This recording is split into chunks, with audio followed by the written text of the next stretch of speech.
The official website for Sousou no Frieren has released a new promotional video for its second season, showcasing previously unseen footage, detailed landscapes, and new combat scenes. The trailer confirms that the series will air every Friday at 11 p.m., starting January 16, 2026. The political landscape between Japan and China could directly affect the anime industry. A report shared by user at Mayokoi1962, who claims to have contact with government officials in Shanghai, suggests that the upcoming Kimetsu no Yaiba films could face cancellation of their release in China due to a growing diplomatic conflict. According to the leak, the Chinese Communist Party is outraged by recent actions by Japanese politician Sanai Takaichi, considered by senior officials to be the greatest insult since 1945. Although the Chinese population has not shown any significant reaction, the government is reportedly considering severe measures, such as travel restrictions and possible cultural blockades against Japan.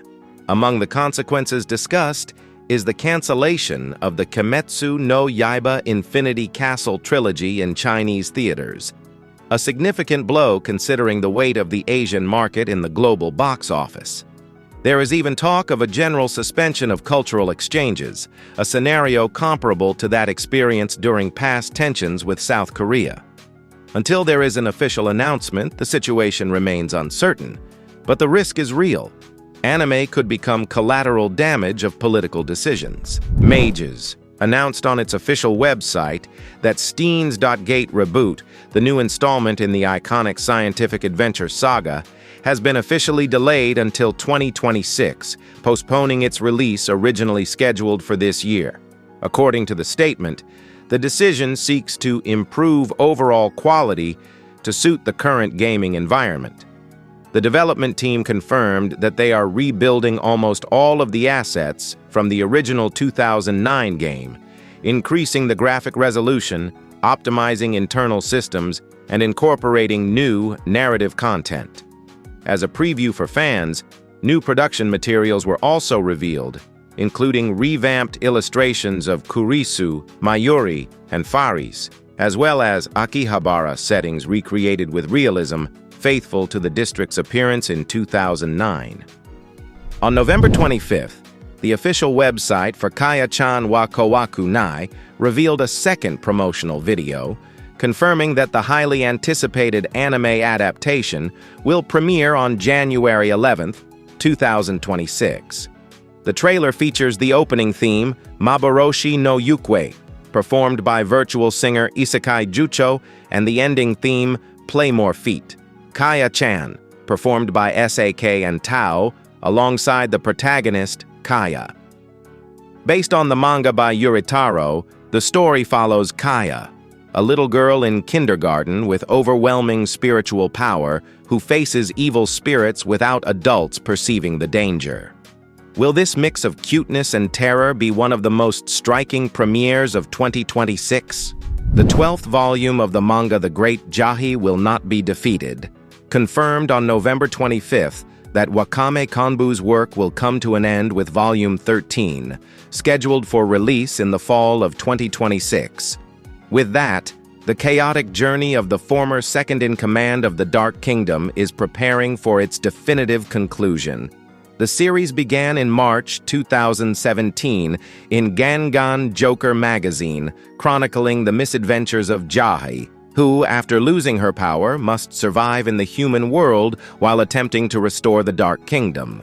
Its popularity led to an anime adaptation in July 2021. The newly launched official website for Kakunaru Ue announced on November 27th that Kyu Takahata and Yuji Kaba's manga will receive an anime adaptation.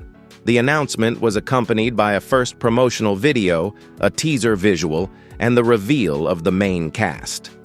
Published since February 2023 in Young Animal magazine, the manga follows Yuki and Nina, two aspiring mangaka with no romantic experience who decide to start a fake romance to improve their work, only to end up involved in unexpectedly comical situations. Controversy strikes One Punch Man once again. following heavy criticism of the animation in the third season, which even led to some of the lowest ratings in the franchise's history. Producer Chinatsu Matsui came out on November 27, 2025, to ask fans for patience and assure them of improvements in upcoming episodes, especially Episode 9. According to reports from specialized Twitter accounts such as OPM Hype Guy, Matsui explained that the team and JC staff conducted several experiments from the start of production to better handle the continuous action scenes.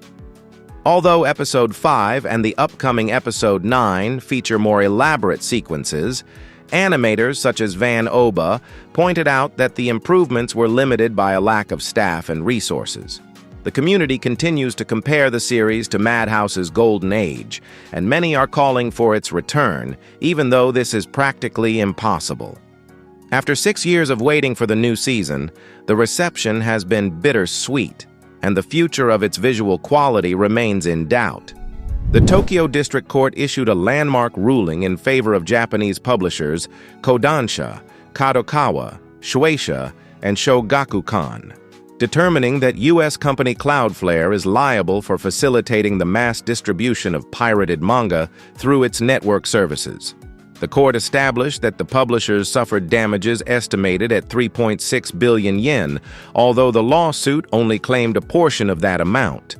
As a result, Cloudflare was ordered to pay 500 million yen, about $3.3 million, for failing to apply more rigorous verification controls and allowing pirate sites to operate under complete anonymity.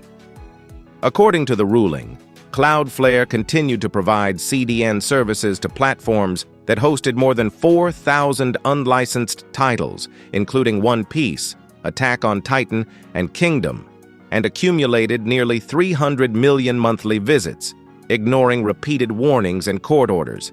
Publishers welcomed the ruling, saying that this precedent will help combat the misuse of infrastructure services to support large-scale piracy and protect the work of creators. An analysis published in November 2024 has reopened a debate that Japan has been trying to understand for decades: the sharp decline in sexual activity among young people and adults. The study compiled data from 43 surveys conducted between 1974 and 2024, showing that almost half of Japanese people reach the age of 25 without sexual experience, and around 10% reach the age of 30 while still a virgin. Even among those who have already had sex, the frequency is low. During the 2020s, about 50% of adults between the ages of 20 and 49 did not have sex in the last year. The figures show an upward trend. In 2002, only a third of young people reported not having an active sex life. Today, that figure could rise to 60% for men and 51% for women. Although so-called fictional sexuality, attraction to anime or video game characters, appears to be a minor factor, highlighted in a 2017 survey where 14 to 17% of young people confessed to having romantic feelings for fictional characters. The study points out that the real problem is the Japanese work environment. With working weeks exceeding 50 hours for 30% of men and 15% of women, the time and energy for dating vanish. Added to this is the perception that relationships are expensive and unattractive without the intention of marriage, an institution that is losing popularity among women due to the domestic burden it entails.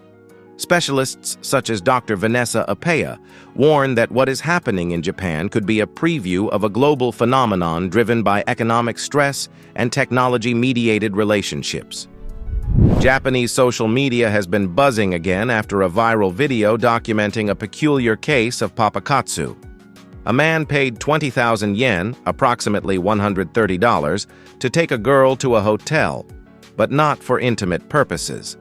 Instead, he revealed his true intention: to recreate scenes from the anime Inazuma 11. The man arrived prepared, dressed in a cosplay outfit of one of the characters from the series, and asked the girl to throw him a ball so he could practice special goalkeeping techniques imitating scenes from the popular soccer anime. The young woman agreed without hesitation, and the scene, more humorous than romantic, quickly went viral.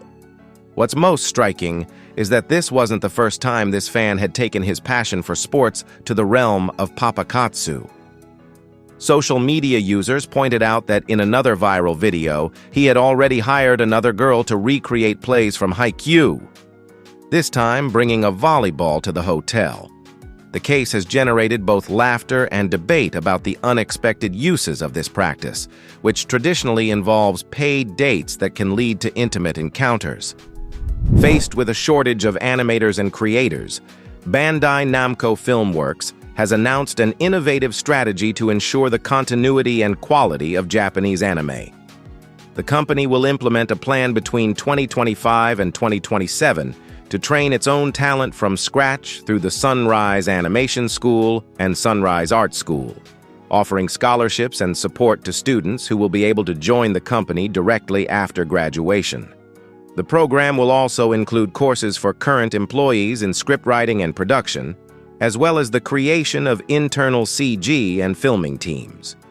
In addition, a project for original IP proposals will be launched in collaboration with Warner Brothers, where any employee can submit new ideas. With the anime market exceeding $19.3 billion in 2023, Bandai Namco says this initiative seeks to maintain quality and innovation in the industry while training professionals adapted to the needs of the future. If you're left wanting more intrigue and unexpected twists, don't miss the video now on screen. Mystery anime recommendations. Let me know in the comments which of these anime surprised you the most or left you thinking.